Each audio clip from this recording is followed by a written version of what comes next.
धनाना वाले, साहिब थारी सेवा पे कुर्बान, गुरु जी धनाना वाले, साहिब थारी सेवा पे कुर्बान, गुरु जी धनाना वाले। यो संसार फूस का पूड़ा, यो संसार फूस का पूड़ा, तपत लागते उठे गिंडोला, तपत लागते उठे गिंडोला, हो थार कुछ ना वे हाथ, गुरु जी धनाना वाले, साहिब थार कुछ ना वे हाथ, गुरु जी धनाना वाले, हम थारी भक्ति पे कुर्बान, गुरु जी धनाना वाले, साहिब थारी सेवा पे कुर्बान, गुरु जी धनाना। यो संसार ओस का मोती, यो संसार ओस का मोती, हवा चले बुझ जावे ज्योति, हवा चले बुझ जावे ज्योति, ओ थारा अजर अमर रे धाम, गुरु जी धनाना, साहिब थारा अजर अमर रे धाम, गुरु जी धनाना वाले, हम थारी भक्ति पे कुर्बान, गुरु जी धनाना वाले, साहिब थारी सेवा पे कुर्बान,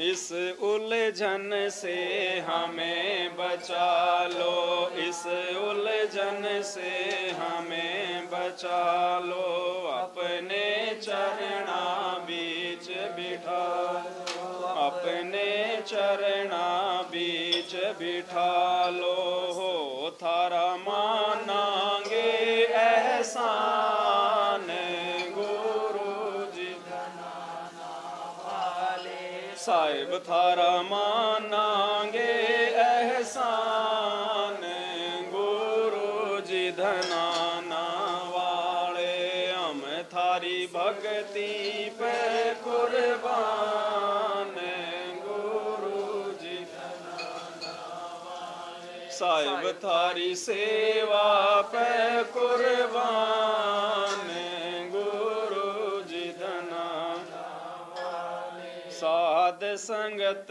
करो सतगुरु सेवा, साध संगत करो सतगुरु सेवा, भव सागर से सतगुरु खेवा, भव सागर से सतगुरु खेवा, हम थारा रटते रवांगे नाम, गुरु जी धनाना वाले, साहिब थारा रटते रवांगे नाम, गुरु जी धनाना वाले, हम थारी भक्ति पे कुर्बान, गुरु जी धनाना वाले, साहिब थारी सेवा पे कुर्बान, गुरु जी धनाना वाले, काल जाल से हमें बचा लो, काल जाल से हमें बचा लो, दे मंत्र सतलोक पठा दो, दे मंत्र सतलोक पठा दो, भक्तों के भगवान, गुरु जी धनाना वाले, साहिब मारे हो तुम भगवान, गुरु जी धनाना, हम थारी सेवा पे कुर्बान,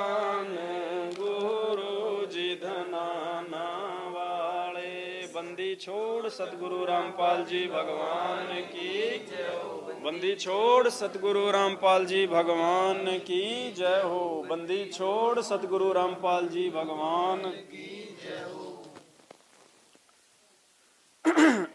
दया परम पिता परमात्मा की।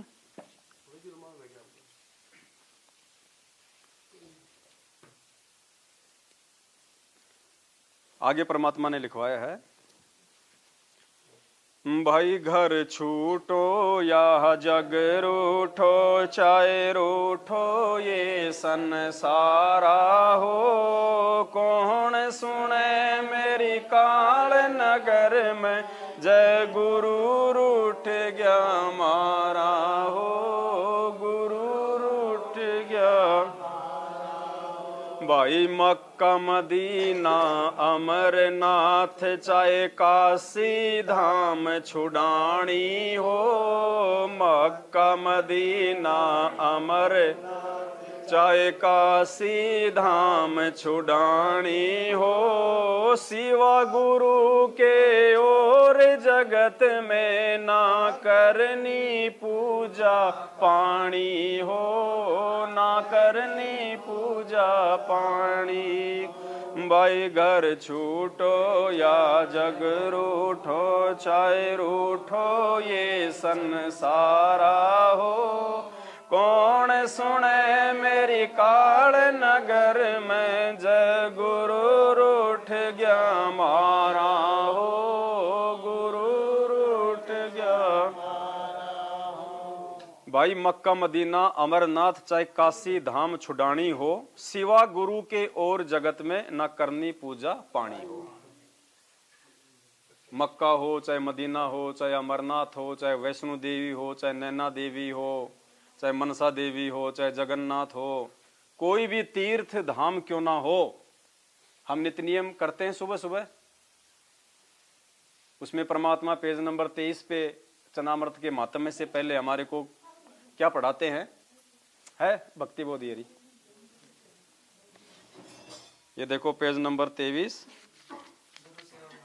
गुरु सेवा मातम का जो अंग है, उसमें परम पूज्य सतगुरु रामपाल जी भगवान ने हमारे को क्या समझाया है। गंगा यमुना बद्री समेते, जगन्नाथ धाम है जेते।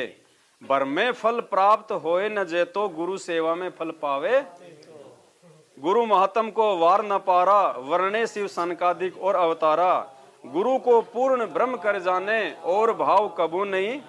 और जिन बातों से गुरु दुख पावे, उन बातों को और अष्ट अंग से दंडोत प्रणामा संध्या प्रात।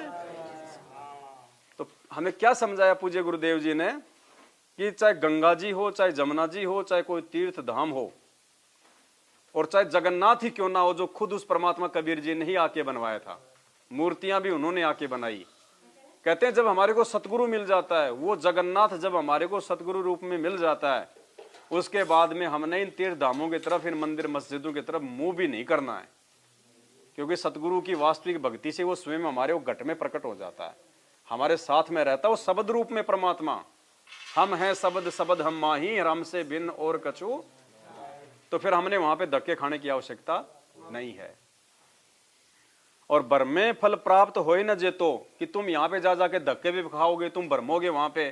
कहते हैं वहां जाने से, अब तीर्थ धाम पे आदमी जाएगा कितना, तो उसको समय निकालना पड़ेगा। समय निकालेगा तो पीछे से उसका वो काम धंधा थकेगा। फिर तीर्थ धाम पे जाएगा, उसकी यात्रा का खर्च, उसका खाने का खर्च, कुछ वहां पे शॉपिंग करेगा। कहते हैं तुम वहां पे धक्के धक्के खाओगे, जितना नुकसान, तुम इतना सारा नुकसान उठा के भी तुम वहां पे वो फल प्राप्त नहीं कर पाओगे।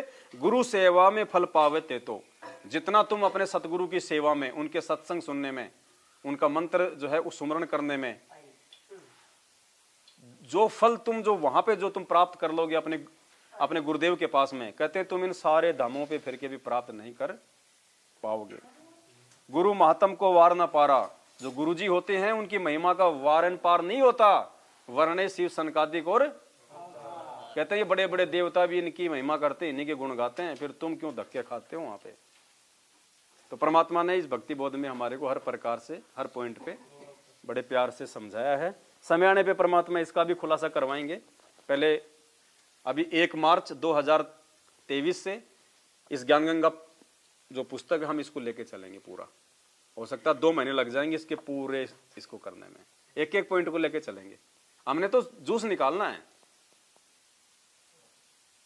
क्योंकि परमात्मा ने बहुत सारी चीजें जो अपने सत्संगों में नहीं कही वो इन पुस्तकों में उन्होंने जो है वो लिख दी है। अब लिखी किस लिए? हमारे लिए लिखी है ना। तो परमात्मा भी चेक करेगा ना कि इन्होंने भी कुछ समझा या जाना या नहीं जाना, या खाली बस ये मतलब सेवा ही करते हैं, खाली बस सेवा सेवा सेवा ही सेवा, ये खुद भी समझ रहे हैं कि नहीं समझ रहे हैं। तो आने वाले समय में हम ज्ञान गंगा पुस्तक के ऊपर लाइव आया करेंगे।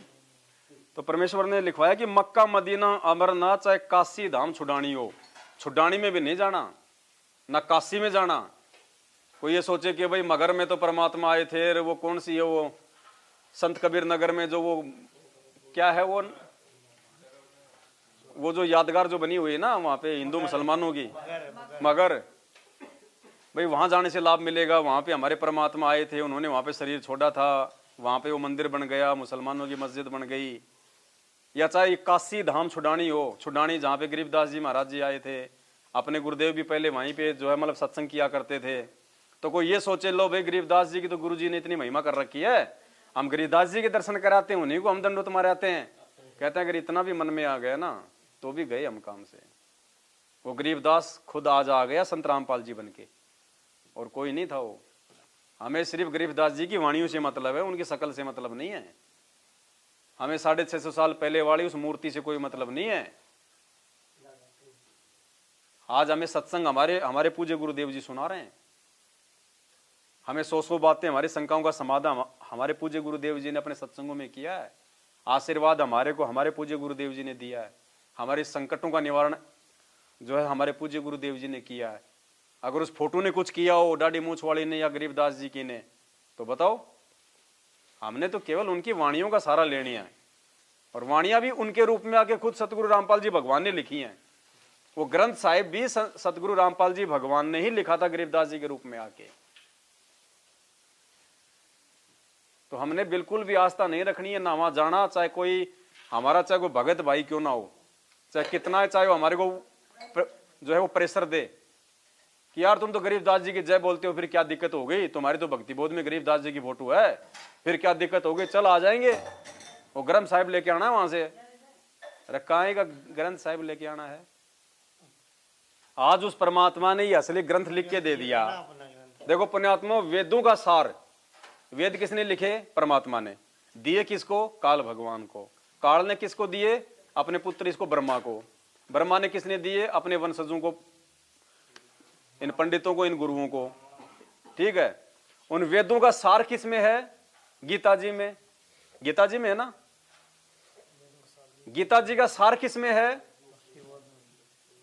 ज्ञान गंगा में। और एक करते हम पाठ, हम गरीबदास जी महाराज जी की वाणियों का, उस पाठ का सार किस में है? तो भाई वो 2.5 किलो का ग्रंथ छुडानी से तपड़ तपड़ करके अपने सिर पे धर के लाओगे, 1200 रुपये उनको दोगे। ये तुम्हारे परमात्मा ने ये उसका निचोड़ निकाल के दे दिया। अगर वास्तव में यदि किसी को ज्ञान हो इस बात का, एक बात बताओ, हमारे लिए पवित्र ग्रंथ गरीबदास जी के द्वारा लिखा गया वो है या फिर हमारे गुरुदेव के द्वारा लिखा गया होना चाहिए? है? तो इसकी तो कोई वैल्यू नहीं है, इनकी तो हम कोई वैल्यू नहीं समझ रहे, इनकी हम कोई वैल्यू नहीं समझते। दंडोत करते हैं, साथ में लेके करते हैं, नीचे हमारे पैरों में इसको भी धोख लगवाते हैं हम। कोई वैल्यू नहीं है इसकी, कहीं पटक देते हैं, इसकी मिट्टी चढ़ी रहती है इनके। और वो गरीबदास जी का, जो ना गरीबदास जी हैं फिलहाल, ना उनके हाथ से लिखा हुआ, वो फोटोकॉपी कराया हुआ है, उसको लाल कपड़े में लपेट के, फिर उसमें सूटकेस में लपेट के, फिर सिर पे धर के लाएंगे यूं। अरे उसका 5% महत्व यदि हम इन पुस्तकों को दे दें, बेड़ा पार कर दे परमात्मा। हम मार कहां खा रहे हैं? हम यही खा रहे हैं। हम इस असली परमात्मा के इन ग्रंथों को महत्व नहीं दे रहे, और हम उन चीजों को महत्व दे रहे हैं जो बहुत पहले यही परमात्मा लिख के जा चुका है। देखो, सतलोक आश्रम बरवाड़ा में जब सत्संग शुरू होता था अमावस्या को और पूर्णिमा को, तो सबसे पहले गुरुदेव भोग लगाते थे। किसको भोग लगाया जाता था? दाढ़ी मूछ वाली फोटो को, जो कबीर जी की मानी जाती हैं। उन्हीं को भोग लगता था। गुरुजी लगाते थे, हम भी लगाते थे सब। और जब भोग की आरती होती थी वो कितने समय की है? 42 मिनट की भोग की आरती है ना, 42 मिनट की। मोकों का ढूंढेरे बंदे से शुरू होके लास्ट में मारे हुआ पाठ प्रकाश बधाई में बांटूंगी, 42 मिनट की भोग की आरती होती थी।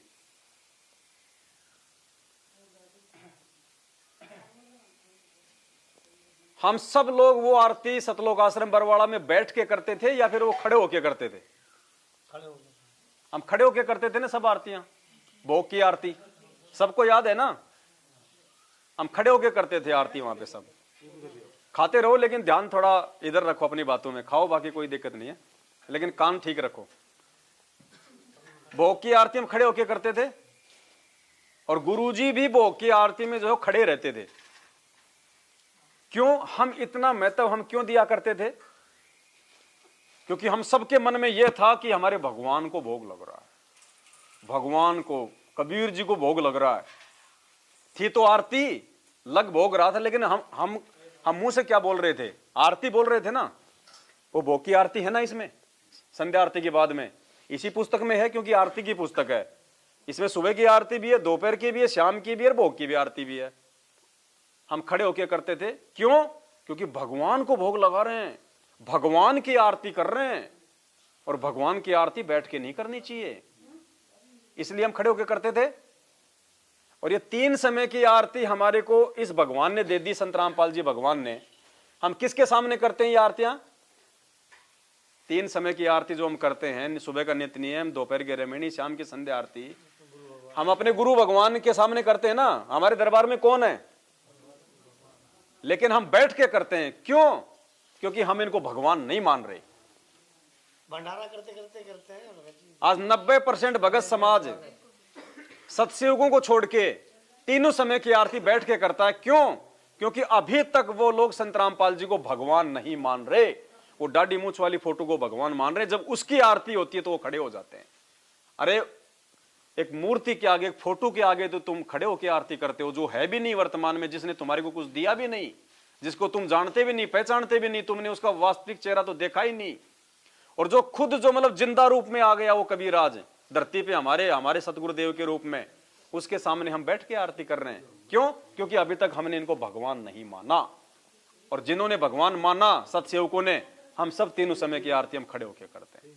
ठीक है, यदि कोई मजबूरी है, कोई दिक्कत है, पैरों में कोई बीमार है, माता बहन कोई गर्भवती है, वो बैठ के कर लो चाहे लेट के कर लो, उसमें दोष नहीं है। लेकिन सही सलामत है फिर भी हम बैठ के कर रहे हैं। और पहले हम इन पत्थरों के आगे ओम जय जगदीश हरे आधा घंटे खड़े होके मुंह पाड़ते रहते थे, साथ में थाली और घुमाते थे, लेकिन ना हमारे हाथ दुखे ना हमारे पैर दुखा करते थे। बस में जगह नहीं मिले, 4 घंटे का सफर हम खड़े होके वो करते हैं यात्रा, और ये आधे घंटे में, पौन घंटे में हमारे पैर दुख जाते हैं। हमारे पैर दुख जाते हैं। इसका मतलब हमने अभी तक इनको भगवान माना नहीं, जिस कारण से हमारे शरीर में एनर्जी नहीं आ रही। पुण्यात्माओं, जिस दिन संगत इनको भगवान मान लेगी ना, तो जैसे वो दाढ़ी मूछ वाली फोटो को भगवान मान के खड़े होकर आरती कर रहे हैं, ऐसे हम इनके आगे भी आरती खड़े होके ही करेंगे। ये रिहर्सल हमें किसने करवाई? सतगुरु रामपाल जी भगवान ने। भोग कौन लगाते थे? गुरु जी। और किसके आगे लगाते थे? जब भोग लगाते थे तो इसमें क्या बोला जाता है? देखो, हमारी तो हो रही बुद्धि फैल सबकी। देखो अपने आत्माओं, हम आरती भी करते हैं और फिर भी हम लोग ध्यान नहीं दे रहे। इसमें क्या लिखा हुआ है?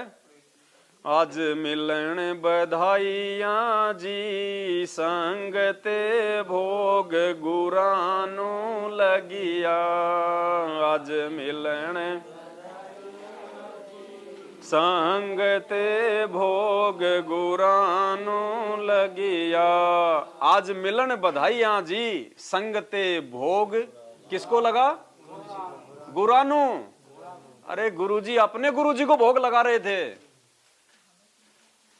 संत रामपाल जी आश्रम में अपने गुरुजी को भोग लगाते थे। अरे फिर हम किसको लगाएंगे? हमारे गुरु कौन है? गुरु रामपाल जी भगवान की। वो फोटो तो खाली है उन्होंने, जब हमारे को ज्ञान नहीं था, जब हम शुरुआत में इस भक्ति में जुड़े थे, तो हमारे मन में विश्वास पैदा करने के लिए कि भाई वो कबीर भगवान है, इसलिए उन्होंने हमारे को विश्वास दिलाने के लिए वो कागज की फोटो का सहारा लिया। वरना संत रामपाल जी को नकली चीजों का सहारा लेने की जरूरत नहीं है, क्योंकि नकली फोटो हाथ से बनाई हुई हो। तो भोग किसको लगा रहे हैं गुरु जी? अपने गुरु जी को। आज मिलन बधाइयां जी, संगते भोग गुरानो, तो हम किसको लगाएंगे? और फिर यहां देखो आगे, और जब भोग की आरती, जब वो लास्ट का जो शब्द बोला जाता था, कौन सा वाला? आज लग्या साहिब को भोग दिन के टुकड़े पानी का। अब हमने सोच लिया कि साहिब तो यही है, आज लग्या साहिब को भोग दिन के टुकड़े पानी का। तो साहिब शब्द आते हमारे दिल में क्या आता है? दाढ़ी मूछ वाला। साहिब नाम आते कबीर। और जैसे ही आरती समाप्त होती है, फिर लास्ट में वाणी आती है, विनती। वो साहिब कौन है? हम विनती करते जी, गुरु जी थारे आगे साहिब।